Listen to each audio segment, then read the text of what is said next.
نکاح کس عمر میں ہونا چاہیے، اس کے بارے میں اسلام ہمیں کیا تعلیم دیتا ہے؟ اصل میں نکاح کے بارے میں جب اس کی اہمیت کو ہم اپنے سامنے رکھیں تو بہت ساری چیزیں ہمارے سامنے واضح ہو جائیں گی کہ نکاح کرنا جو ہے یہ کوئی بچوں کا کھیل نہیں ہے کہ آج نکاح کیا اور ہفتے 2 مہینے کے بعد جو ہے وہ نکاح ختم کر دیں گے۔ یہ نکاح ایسا معاملہ نہیں ہے۔ بطور خاص ہمارے ہندوستان کا جو پاکستان کا جو معاملہ ہے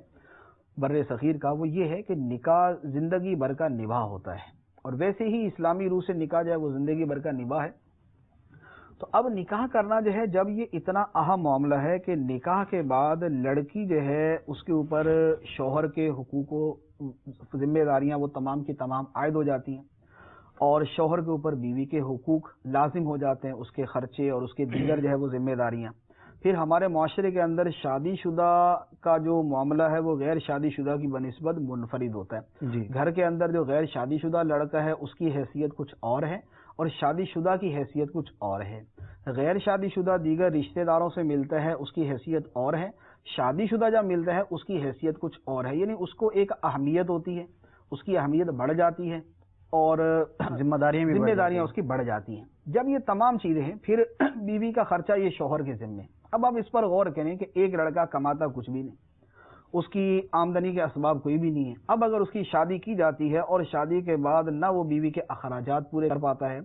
اور نہ اپنی نہ سمجھی اور نہ تجربہ کاری کی وجہ سے بیوی کے حقوق پورے کر پاتا ہے، ابھی اس کے ایک کھلنڈرا پن اور کھیل کود کی اس کی عمر چل رہی ہے، میچور نہیں ہے، سمجھدار نہیں ہے، باشعور پورے طریقے سے نہیں ہوا، ایسی صورت کے اندر اس کا نکاح کرنا بہت ساری خرابیوں کو جنم دیتا ہے۔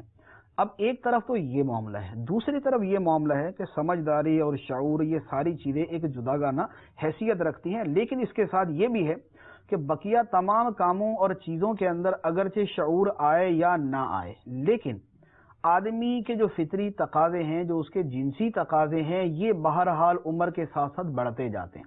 اب ہمارے ہاں کا جو معاشرہ ہے وہ ایسا معاشرہ ہے کہ ایک طرف ذمہ داریاں بڑھ گئیں اور ایک طرف اس کو اکسانے والے معاملات بڑھ گئے۔ ہمارے ہاں بے پردگی، ٹی وی، بے حیائی، فلمیں، ڈش اور انٹرنیٹ، اور ہمارا بازاروں کا ماحول، ہمارا دفتروں کا ماحول، اور ہمارے ہاں جس طرح کی تعلیم دی جا رہی ہے، ہمارے ہاں مخلوط تعلیم کا سسٹم ہے، یہ ساری چیزیں وہ ہیں کہ جو آدمی کو اس حوالے سے مجبور کرتی ہیں کہ وہ نکاح کی طرف قدم اٹھائے، اور اگر اس کا نکاح نہیں کیا جاتا تو کوئی بعید نہیں ہے کہ وہ برائی کے اندر مبتلا ہو جائے۔ آپ اس کی مثال یوں دیکھیں کہ اگر مغربی معاشرے کو دیکھیں، مغربی معاشرے کی تباہی و بربادی، وہاں پر بدکاری اور اس طرح کی غلط کاریوں کے بڑھنے کی وجہ یہ ہوئی کہ وہاں پر نکاح کو مؤخر کر دیا، اور نکاح پر اکسانے والی چیزوں کو یا نکاح کے فعل پر اکسانے والی چیزوں کو بڑھا دیا۔ ان کے معاشرے نے ان کے اندر بے حیائی، آزادی، آزاد روی، آزادی رائے، اس طرح کے ناموں سے اتنی زیادہ بے حیائی اور گندگی بھر دی، اور دوسری طرف نکاح کے اوپر جو ہے وہ پابندی لگا دی کہ نکاح اس عمر تک نہیں کیا جائے گا، اس کے بعد کریں گے۔ اب اس کا نتیجہ یہ نکلا کہ مغربی دنیا زناکاری، بدکاری اور اس طرح کی غلط کاریوں کے اندر مبتلا ہو گئی۔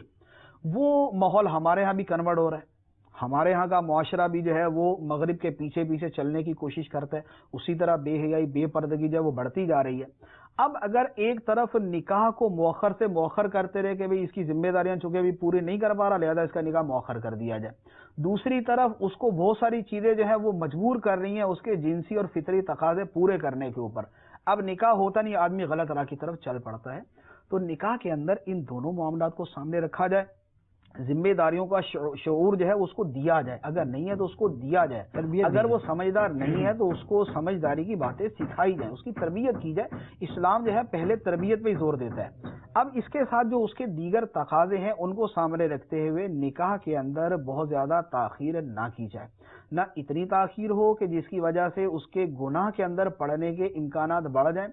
اور اس کے بارے میں حدیث مبارک کے اندر موجود ہے، سرکار دو عالم صلی اللہ تعالیٰ علیہ وسلم نے بھی ارشاد فرمایا، اور تورات شریف کے حوالے سے بھی یہ منقول ہے روایت، کہ جس شخص کی بیٹی جوان ہو جائے اور وہ اس کا نکاح نہ کرے، اور وہ بیٹی جو ہے غلط کاری میں مبتلا ہو جائے، تو اس کا گناہ اس کے باپ پر ہے، یعنی اس پر لڑکی پر تو گناہ ہے کہ اس نے فعل کا ارتکاب کیا، لیکن اس کے ساتھ اس کے باپ پر بھی گناہ ہے کہ جب اس کی بیٹی اس عمر کو پہنچ چکی تھی تو اس نے اس کا نکاح کیوں نہیں کیا۔ تو اس لیے ہمارے زمانے میں ہمارے معاشرے کو سامنے رکھتے ہوئے کہ ذمہ داریوں کو سامنے رکھتے ہوئے ہمارے ہاں لڑکی کی اس کی گھر والے تربیت کریں، لڑکے کی اس کے گھر والے تربیت کریں، اور اس تربیت کے معاملے کو، اس تربیت کے پیریڈ کو جلد از جلد ختم کر کے ان کو رشتہ ازدواج میں منسلک کر دیا جائے، کیونکہ ہمارے ہاں بھی یہ غلط کاریوں کا ماحول بڑھتا جا رہا ہے۔ جو معاشرے کے اندر رہتا ہے، جو اسکول کالج کے ماحول کو جانتا ہے، جو ہمارے فیکٹریوں، دفتروں، کارخانوں کے ماحول کو جانتا ہے، جہاں پر مخلوط لڑکے لڑکیاں کام کرتے ہیں، جو ان کے ماحول کو سمجھنے والا ہے، اس کو پتہ ہے کہ ہمارے ہاں بھی یہ گندگی کس قدر تیزی کے ساتھ بڑھتی جا رہی ہے، اور یہ چیز نکاح جو ہے یہ اس گندگی کی راہ میں ایک بہت بڑی رکاوٹ ہے۔ خود نبی کریم صلی اللہ تعالی علیہ وسلم نے ارشاد فرمایا کہ نکاح کرو، کیونکہ یہ نگاہ کی حفاظت کرنے والا ہے، یہ آدمی کی پارسائی کی حفاظت کرنے والا ہے۔ تو نکاح کرنا جو ہے یہ اس گندگی کو ختم کرنے والا ہے۔ اس لیے نہ تو نکاح کے اندر یوں تاخیر کی جائے کہ ہمارے ہاں جب تک جو ہے وہ بالکل اس کی 30-35 سال کی عمر نہیں ہو جائے گی تب تک اس کا نکاح نہیں کیا جائے گا، اور اس طرح کی اور چیزوں کو سامنے رکھتے ہوئے نکاح کے اندر مسلسل تاخیر کی جاتی ہے۔ ماں باپ سمجھتے ہیں کہ کچھ کما لے، کچھ ہمیں کھلا لے، پھر کر دیں گے۔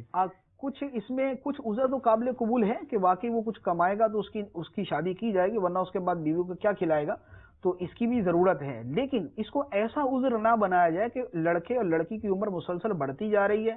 اور اب ان کی منگنی کر دی 10 سال پہلے اور نکاح کرنا ہے 10 سال کے بعد، اب ان کے آپس کے اندر روابط بڑھتے ہیں، تعلقات بڑھتے ہیں، یا ان کے غیروں سے تعلقات بڑھتے ہیں، اور نتیجہ جو ہے وہ برائی کی صورت میں جنم لیتا ہے۔ تو اس لیے نکاح کے اندر بہت زیادہ تاخیر نہیں کرنی چاہیے۔